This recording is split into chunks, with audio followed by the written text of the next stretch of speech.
Assalamualaikum warahmatullahi wabarakatuh. Waalaikumsalam warahmatullahi wabarakatuh. Perkenalkan, nama saya Ajeng Kartini Purwaningsih dari kelas B3 Purwakarta 2024 dengan nomor NIM 24070122. Saya adalah mahasiswa program studi EG PAUD dari ITIB Siliwangi. Dalam rangka ujian akhir semester mata kuliah Pendidikan Kewarganegaraan, saya akan menyampaikan proyek berbasis video wawancara yang bertemakan permasalahan dan solusi kewarganegaraan di lingkungan sekolah dan masyarakat. Saya melakukan wawancara langsung bersama Bapak dari Guru MAK Darul Hikmah Cibatu Purwakarta yang telah bersedia memberikan pandangannya mengenai berbagai isu kewarganegaraan di lingkungan sekolah dan masyarakat. Baik, mempersingkat waktu, silahkan Bapak perkenalkan diri, tempat mengajarnya, dan mengajar apa. Assalamualaikum warahmatullahi wabarakatuh. Perkenalkan, nama saya Muhammad Firdaus Lusaidir. Saya mengajar di Madrasah Aliyah Darul Hikmah Cibatu Purwakarta. Saya mengajar mata pelajaran fikih. Alhamdulillah hari ini sudah mengikuti KTP atau sertifikasi. Kamu mengobrol bersama mudah-mudahan lulus. Amin. Mempersingkat waktu ya Bapak, saya akan memberikan beberapa pertanyaan pada Bapak. Yang pertama dulu, menurut Bapak nih, bagaimana kondisi siswa, kondisi sosial siswa dan warga sekitar sekolah? Silahkan Bapak. Kondisi siswa dan sosialnya dan warganya sangat beragam. Jadi siswa itu beragam dan latar belakang dari sosialnya. Ada yang mampu, ada yang bekerja buruh, orang tuanya. Nah, kemudian ada yang bertani di sekitar lingkungan Cibatu ini sangat beragam. Juga saya bukan mengajar di Cibatu saja ataupun juga saja, tapi mewakili lah. Intinya apapun itu ragam sosialnya dari latar belakang apapun sesuai standar, kita akan membiasakan siswa dengan materi yang sesuai dengan jenjang saja. Baik, ternyata di Cibatu beragam sosial ya, kondisi sosial di setiap siswa dan masyarakat di sana. Selanjutnya, apakah siswa cukup aktif dalam kegiatan demokrasi di sekolah? Oke, untuk demokrasi sendiri siswa sudah berjalan sebetulnya dari beliau, karena asas demokrasi itu adalah saling memahami dan tertuang dalam musyawarah. Namun adalah pemahaman dulu. Musyawarah itu ada dalam organisasi yang intra sendiri, OSIS dan juga ekskul sendiri. Artinya dilakukan untuk pemilihan ketua dan musyawarah untuk pemecahan masalah. Saja. Baik, berarti untuk pemilihan OSIS, ketua ekskul masih menggunakan sistem demokrasi di lingkungan sekolah ya? Nah, Ya, salah satu. salah satunya. Adakah contoh lain? Untuk contoh lain mungkin lebih banyak karena asas demokrasi itu adalah saling memahami awalnya. Ya. Jadi untuk misalkan dalam demokrasi itu adalah berbeda-beda namun tetap satu tujuan pada dasarnya itu apapun signalnya. Contohnya adalah misalkan ya, selain pemilihan OSIS itu ada memutuskan masalah apa? Masalah misalnya acara untuk kepanitiaan itu kan berbeda dengan pengurus harian. Nah itu ini musyawarah. Namun itu intinya dalam demokrasi itu kita boleh berbeda dalam sebuah musyawarah, tapi kita bersepakat itu dihormati. Oke, terima kasih atas jawabannya. Terkait nilai kewarganegaraan nih, menurut Bapak, apakah mulai hilang atau kurang terlihat saat ini? Untuk kewarganegaraan sendiri, jadi siswa itu adalah sebetulnya kalau siswa sendiri ya, kalau di umum itu berbeda. Kalau siswa sendiri, kita bisa mengkategorikan siswa itu disiplin atau tidak, karena dalam sebuah kewarganegaraan ada kepatuhan terhadap aturan. Nah, ada beberapa siswa mungkin yang tidak sesuai aturan. Dalam kewarganegaraan diaturlah sebuah peraturan. Nah, di situ siswa alhamdulillah banyak sekali yang mengikuti aturan, dan ada juga beberapa mungkin yang harus didisiplinkan. Ada juga yang tidak bisa kita kendalikan, kita didik, ya mereka silakan untuk mencari sekolah lain. Itu saja. Oke, terkait nilai kewarganegaraan masih terlihat ada di lingkungan sekolah ya, dengan adanya peraturan dari sekolahnya itu sendiri kepada siswa. Lanjut, apakah siswa memahami hak dan kewajibannya sebagai pelajar dan warga negara? Nah, untuk hak memenuhi hak dan kewajiban sama dengan kewarganegaraan, ketika dia mengakui bahwa dia siswa di sekolah atau di madrasah Darul Hikmah katanya, ataupun dimanapun dia juga harus dia mendapatkan hak dan dia memperoleh kewajiban. Karena memperoleh kewajiban itu harus menjalankan kewajibannya. Contoh belajar dalam bidangnya, terus kemudian membayar SPP, iuran kewajiban juga. Antara kedisiplinan, salah satunya adalah dalam kewarganegaraan terutama upacara. Ya, yang kita ketahui bahwa negara kita Indonesia bahwa setiap hari Senin harus patuh wajib upacara bendera pengibaran bendera merah. Berarti untuk yang iuran SPP itu teh dari hak dan kewajiban siswanya, bukan orang tuanya. Ya, sebetulnya itu tergantung kita memahami ya. Jadi kalau misalkan siswa yang ditagih, emangnya siswa berpenghasilan tidak gitu. Ya. Jadi itu sebenarnya kewajiban orang tua. Namun dalam pengelolaan, terutama pengelolaan iuran ini sekarang sudah ada BOS atau ada operasional sekolah ataupun pendidikan, itu terbantu dengan seperti itu. Jadi karena kita memang madrasah swasta, jadi ada juga yang menarik iuran. Dan itu berarti kewajiban untuk membayar iuran tersebut sebesar yang sudah ditetapkan. Nah, ketetapan sebelum terjadi itu ada kesepakatan dulu, ada musyawarah dulu yang tadi berbasis demokrasi. Jadi kita tidak semena-mena harga sendiri tapi tidak dibicarakan. Bisa. Terima kasih atas jawabannya. Ternyata untuk siswa memahami hak dan kewajibannya bisa dicontohkan melalui mentaati peraturan yang ada di sekolah. Salah satunya upacara bendera setiap hari Senin. Sekarang mengenai dampak nih, jika nilai-nilai tersebut kurang atau susah kurang diterapkan di sekolah atau di masyarakat gitu ya, apa dampaknya nih jika nilai-nilai tersebut itu kurang diterapkan di sekolah? Nilai-nilai kewarganegaraan berarti ya? Ya, salah satunya boleh. Ya, dan kewarganegaraan itu adalah mentaati semua peraturan. Nah, jika nilai itu, apapun peraturan di negara, nah sekolah adalah menunduk kepada acuan negara dan dalam hal ini pemerintah yang memperbarui kebijakan dalam kurikulum dan kebijakan manajemen sekolah. Nah, kalaupun misalkan tadi dampak dari nilai-nilai yang tidak dijalankan, dan semua akan berdampak kemana-mana. Karena yang sudah dijalankan oleh tanggung jawab itu adalah barak. Jika siswa tidak bisa disiplinkan, maka akan dibarakan. Kenapa? Karena itu memang sudah tidak bisa dikomunikasikan antara orang tua sekolah, kemudian pemerintah sendiri mengambil kebijakan untuk membarakan. Supaya tadi tujuan semua unsur pendidikan itu bukan hanya sekolah, tapi itu kewajiban pemerintah salah satunya untuk terus menggandeng atau terus mengawasi bahwa jika sekolah banyak dirasa kurang kompeten, itu sebenarnya bukan sekolah, tapi ada miskomunikasi antara informasi yang sudah diserap.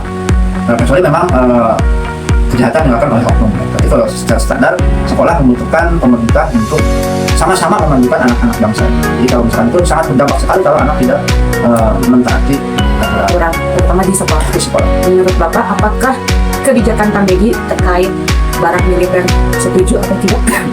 Saya rasa itu adalah sebuah langkah yang mungkin untuk di Purwakarta sendiri adalah itu dicoba, tapi itu solusi karena memang itu harus dites. Jadi kebijakan itu saya kira dilihat dari manfaatnya, mengambil solusi karena orang tua dan sekolah secara kebanyakan itu tidak bisa mengantisipasi secara langsung. Makanya itu adalah solusi kami sebagai Gubernur Jawa Barat yang mudah-mudahan itu bermanfaat. Sisi-sisi lainnya saya tidak melihat itu, dan melihatnya fokus pada bahwa semua unsur negara, semua unsur pemerintah yang mengadakan kebijakan ini harus membina anak-anak ini berbakti kepada negaranya. Itu yang jadi semua unsur tidak ada. Itulah urusan sekolah bukan, karena sekolah kan nantinya tersistem atau tercatat dalam negara sendiri, dalam aturan negara sendiri. Sekolah tidak sewenang-wenang untuk memutuskan sesuatu. Itu saja. Semoga kebijakan Tambegi tadi memberikan dampak yang positif cukup besar bagi pendidikan di Jawa Barat tentunya ya. Selanjutnya, bagaimana sikap sekolah dalam menyikapi isu kewarganegaraan seperti intoleransi, hoaks, atau kurangnya partisipasi sosial. Mungkin terkait intoleransi di sekolah ini, kan ini madrasah aliyah ya, mungkin tidak ada, kecuali di lingkungan sekitar sekolahnya ada. Oke, saya memahami bahwa di lingkungan sekolah itu ada beberapa dalam hal sosial ya, terutama. Kalau secara aturan sih standarnya seperti itu, belajar pada jamnya, istirahat pada jam istirahat, ada waktu istirahat, dalam ekskul ada waktunya, olahraga pada waktunya. Nah, di luar itu ada kemudian muncul di sosial, baik itu di lingkungan atau masyarakat sendiri, yang namanya intoleransi. Kenapa terjadi kasus pembulian? Pada dasarnya banyak hal yang memang harus digali ya. Pembulian itu yang sering terjadi di sekolah itu. Cuma itu dikatakan cuma intoleran itu berhubungan sekali dengan biasanya yang paling keras itu dengan agama. Dalam hal ini biasanya keyakinan ataupun keyakinan itu semua bisa diselesaikan. Artinya tidak ada, apalagi di madrasah ini kan satu agama, jadi agama itu Islam. Kalau untuk agama yang lebih krusial itu agama, mungkin nanti ada intoleransi terhadap ras, oh itu ras hitam, itu ras ini, itu ras Sunda, itu ras, itu banyak intoleransi. Bisa sikapnya, jadi sekolah mengambil sikap. Ya sekolah secara standar ada aturannya sudah jelas. Jadi kalaupun ada tes dalam hal intoleransi ataupun sosial di anak, khususnya dengan pembulian nantinya, itu diselesaikan melalui kelas. Kemudian si anak itu terkadang tidak sekolah atau visit, tidak ada nanti guru bertanya melalui pemanggilan dan yang konseling. Kenapa seperti itu? Kenapa terjadi seperti itu? Itu saja. Baik, terima kasih atas jawabannya. Ternyata mencakup sikap gitu di sekolah itu banyak ya, step by stepnya, cara bukan mentaati, cara sekolah untuk membereskan Ya, menyelesaikan. ya, menyelesaikan masalah siswa terutama. Menurut Bapak nih, apa yang bisa dilakukan untuk meningkatkan karakter kewarganegaraan siswa? Untuk meningkatkan karakter kewarganegaraan adalah salah satunya dengan sosialisasi kebijakan dari pemerintah sendiri, pemerintah daerah, pemerintah sampai pemerintah pusatnya. Apa sih yang menjadi sebuah garapan pemerintah atau negeri ini atau negara ini mau seperti apa siswa itu? Langkah kecil Bapak nih sebagai guru untuk meningkatkan karakter kesiswanya. Ya, salah satunya adalah karakter itu kalau dalam kalau dalam Islam itu ada yang namanya akhlak. Karakter yang pertama adalah kelakuan. Jadi dia berkarakter, dia tidak hanya pintar, tapi berkarakter. Karakter itu harus mental yang kuat. Dia tidak goyah dengan dengan sosial yang memang membuat dia banyak godaan sekali di masyarakat. Dia berkarakter, dia punya tujuan. Nah, karakter itu dia punya tujuan. Nah, yang langkah kecilnya adalah satunya mengadakan ekskul tadi, terus kemudian ada bimbingan konseling tadi kalau siswa yang bermasalah. Yang tidak bermasalah pun bimbingan konseling itu dipersilakan untuk ya curhat, karena diferensiasi pribadi ataupun latar belakang itu harus diayomi oleh sekolah semua. Jadi salah satunya adalah curhatan siswa ke wali kelas, kemana terus diakomodir. Dan ternyata untuk bimbingan konseling itu bukan hanya untuk siswa yang bermasalah saja, siswa yang tidak bermasalah pun bisa untuk ikut bimbingan juga ya. Lanjut untuk sekolah nih, adakah program sekolah dalam menanamkan nilai-nilai tersebut? Program sekolah dalam menanamkan nilai tersebut salah satunya yang biasa kita lakukan adalah pendisiplinan ibadah. Ibadah itu karakter keagamaan. Karena negeri ini, negara ini sendiri tidak mungkin melepaskan agama itu sendiri. Apapun itu agama. Yang terdata itu adalah 5 agama. Dan sila pertama dalam Pancasila itu adalah ketuhanan yang maha esa. Itu dasar dari negara kita. Dasarnya karakter berketuhanan. Itu yang paling penting. Karena kalau orang pintar tanpa punya karakter itu, nol hasil. Artinya dia semena-mena, dia korupsi dan sekarang yang karakter kedua adalah segi keahlian. Ini kan kita memang ada keahlian, ada plus keterampilan. Jadi sebenarnya di sini ada 2 jurusan, ada jurusan luas dan jurusan teknik komputer jaringan. Itu diolah, dia mampu, dia berkarakter dengan tujuan nanti goalnya dia kemana. Jadi dia minimal paham dulu, lalu skillnya ditingkatkan. Dan menjadi life skill dia punya tujuan dalam belajarnya. Tidak pintar saja, tapi bermoral atau berakhlak. Itu tadi yang jadi dasar dari sila pertama. Itu saja yang diambil langkah respon. Ya, pasti terkait menanamkan nilai tentunya melalui Pancasila tadi yang paling penting itu pendisiplinan ibadah atau beribadahnya ditingkatkan lagi. Lanjut, apa harapan Bapak pada generasi muda dalam menjaga nilai-nilai kebangsaan? Kalau dilihat dari nilai kebangsaan itu cita-cita bangsa itu sudah ada dalam undang-undang bahwa kita negara merdeka. Tapi yang susah itu adalah mempertahankan kemerdekaan. Minimal mempertahankannya itu dengan orang-orang yang pandai, orang yang serius, orang yang namun jangan lupa orang yang berakhlakul karimah. Itu yang sulit ditemukan di sosial kita, di lingkungan para pejabat terutama atau elit sendiri. Kalau berakhlak itu mereka cerdas, mereka pintar, mereka ini tapi sayang akhlaknya 0%. Karena kita melihat itu yang bagi yang menjawab, kalau yang bagus banget. Artinya kita mendorong, tidak ada sekolah yang mendorong siswanya untuk tidak bertanggung jawab. Nah, dengan kelakuan yang terjadi di masyarakat ini, siswa akan melihat informasi itu bahwa kita tanamkan dulu bahwa itu adalah nilai pelanggaran, bukan hanya pribadi, bukan hanya berupa uang, tapi pelanggaran terhadap hak orang lain. Kewajiban dia tidak dijalankan, tapi hak dia diambil, hak orang pun diambil. Itu yang disebut serakah nantinya dalam akhlakul karimah itu juga diperbolehkan. Itu saja. Baik, terima kasih. Semoga generasi muda ke depannya bisa sesuai dengan harapan Bapak ya. Harapan bangsa dan harapan agama. Oh ya, betul. Harapan bangsa dan harapan Artinya berakhlak, berakhlak karim. Padahal di slogan tiap BUMN itu suka ada akhlak berakhlak. Tapi kenyataannya sampai sekarang masih ada juga yang bertindak tidak berakhlak, termasuk korupsi ya. Terima kasih Bapak atas wawancaranya hari ini. Mungkin sedikit dari saya mengenai solusi atau rekomendasi ini yang mungkin bisa Bapak terapkan di sekolah dalam penanaman nilai. Bisa kita lakukan kegiatan P5 atau kita bisa gerakan lagi nih literasi Pancasilanya kepada anak-anak khususnya di Madrasah Aliyah tersebut. Jangan lupa kolaborasi, yang paling penting kolaborasi antara guru dan orang tua dalam menanamkan nilai-nilai kewarganegaraan tentunya ya.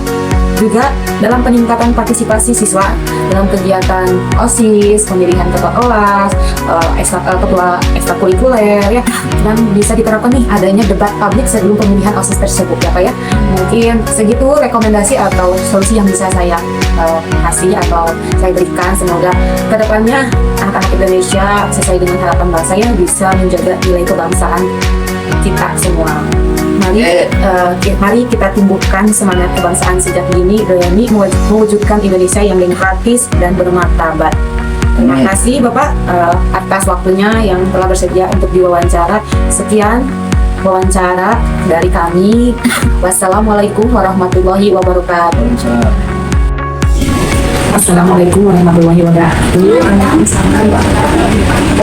Salam sejahtera untuk kita semua. Kenalkan, saya Ajeng Kartini Tuan Mesih dari PSD Uji Kelas 2020 program studi ilmu iklim sirla. Di sini saya bersama Ibu Gina Mulyana. Kemarin itu saya audio 13 proyek dari mata kuliah pendidikan kewarganegaraan dengan dosen pengajar Bapak Acep Hairudin MPB.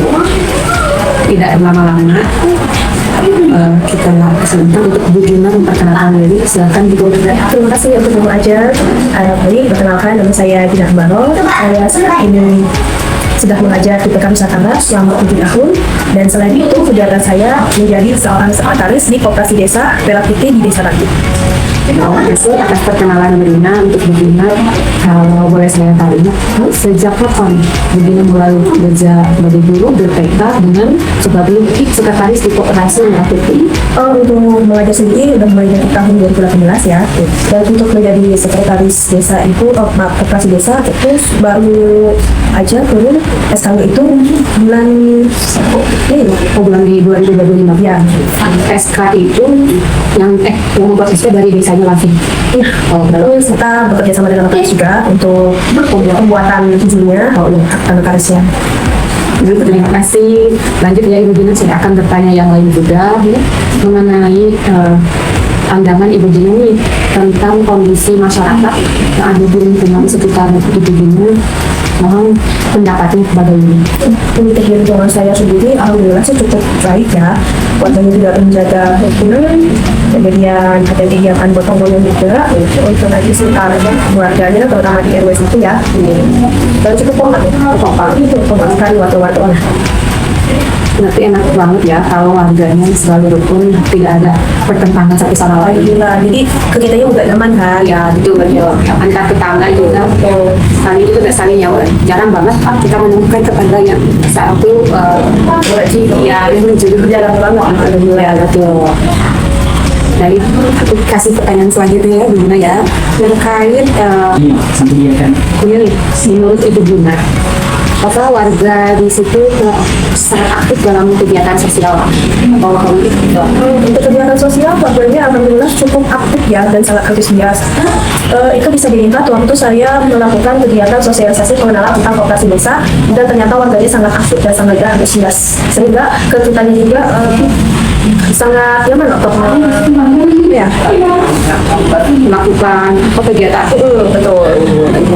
Jadi warganya open mind, Betul, open mind banget gitu ya, terutama kalau secara garis besarnya gampang di ini lah ya, gampang dikasih tahu dia betul warga ini dari Koniko gitu ya, ada yang ini ya betul si warganya di situ. Nah, ada nggak sih masalah terbesar yang berkaitan dengan lingkungan kewarganegaraan ini dengan begitu? Saat ini sih belum ada ya, ada pasti sangat terbesar itu ada. Cuman sejauh ini saya belum melihat ada masalah terbesar tentang nilai kewarganegaraan, karena warganya itu sama tekun, kemudian bergotong royong, selalu ya bermusyawarah kalau ada sesuatu, saling menjaga lingkungan. Kalau contoh dari kegiatan yang gotong royong itu seperti apa? Ada kegiatannya itu kerja bakti di lingkungan RW. Selain itu, apalagi kan sekarang itu di sebelah gang rumah saya ada gang miniatur Lumpur Pakuan. Itu warganya tuh semuanya sangat aktif untuk menjaga bersih-bersih, disikat, disiram sama warganya itu. Ya, ya. Nah, banget kan. Tapi ada jadwal kegiatannya nggak? Biasanya ada, sudah terjaga. Setiap hari kalau Seminggu sekali. oh seminggu siang Seminggu sekali atau enggak dalam 2 minggu itu ada. ada Dalam sebulan juga. kirain itu ada jadwalnya gitu setiap hari seharusnya kan sesuaikan penampilan dari bupati itu kan udah tentu ya ada setiap hari Selasa harus musrek bersama gitu ya bersih agak lingkungan. Nah, untuk di warga bikin itu kadang seminggu sekali tidak ditentukan waktu yang hari Harinya mah pasti selalu hari Sabtu. oh hari Sabtu Selalu hari Sabtu. siap-siap ngasih. Nah terkait hak dan kewajiban nih untuk warga sekitar ya yang dari itu si warganya sadar pasti mengenai hak dan kewajiban mereka memahami enggak sih itu dan Warganya sangat memahami tentang hak dan kewajiban seperti halnya hak untuk mendapatkan bantuan iya. dan hak wajib belajar karena semua anak itu semua warga berhak untuk mendapatkan pendidikan yang layak. Iya. Dan untuk kewajiban itu alhamdulillah warga desa dan itu taat akan pajak salah satunya. Oh iya lupa ya. Kalau tadi kita untuk mendapatkan bantuan apa? Bantuan itu salah satunya yang pernah dicanangkan oleh Bapak Presiden BLT. Oh BNPU Ya, itu salah satunya. Semua warga untuk kewajibannya tentu saja wajib membayar pajak salah satunya. itu bagus tuh berarti enak banget di warga itu ada nggak sih dampak dari permasalahan tersebut? Ada dampaknya, yaitu warga menjadi semakin baik, semakin akrab. Oh itu dampak positif. Itu dampak maksudku positifnya betul akrab. Lalu Betul. Dan semakin rukun warganya. oh warganya Iya, betul. kalau dari dampak negatifnya dari tahun Dampak negatifnya kalau mau saya lihat sih kalau ini nggak ada ya, nggak ada. sepertinya. soalnya belum menemukan. Belum menemukan betul sekali. Nggak tahu ya kalau di belakang. Betul. Terkait dari dampak tersebut ada nggak sih bagaimana respon atau sikap warga dan pihak berwenang dari masalah kalau yang dari dampak negatif? Karena apa? Jadi belum menemukan. Belum menemukan. Oh, dampak negatifnya itu. Enak banget ya belum menemukan. Jadi ini memang bukan tiap tahun ya. Setiap kepala desa kayak gini gitu. Apa baru kepala desa tahun sekarang? Yang baru menemukan ini sekarang. Oh, baru menemukan itu kan jadi kewajiban jadi Iya. aktif untuk mengayomi ini sebenarnya. Terima kasih atas apa sih jawaban Bu Gina. Untuk pertanyaan tadi Ibu Gina, oh ya harapan besar dari Ibu Gina untuk generasi muda yang terkait kewarganegaraan, terutama yang ada di wilayah dan di tersebut. Untuk generasi mudanya harapan saya ya menjadi anak yang tidak selalu apatis ya Bapak di Solo. karena nggak sedikit juga kan masyarakat yang ya anak muda sekarang itu mereka cuek dengan keadaan sekitar ya. Oh, berarti yang tadi bukan warga itu apa ibu yang bukan ibu ya kan orang tua ya, kalau anak bundanya ya kadang suka semua apa sih anak anak mudanya kurang cuek kembali mas. oh berarti itu Bu, dampak negatifnya mungkin Jadi ya jadi dampak negatifnya kurang sosialisasi untuk anak mudanya kurang dirangkul anak muda. oh kurang dirangkul Kira-kira betul ya.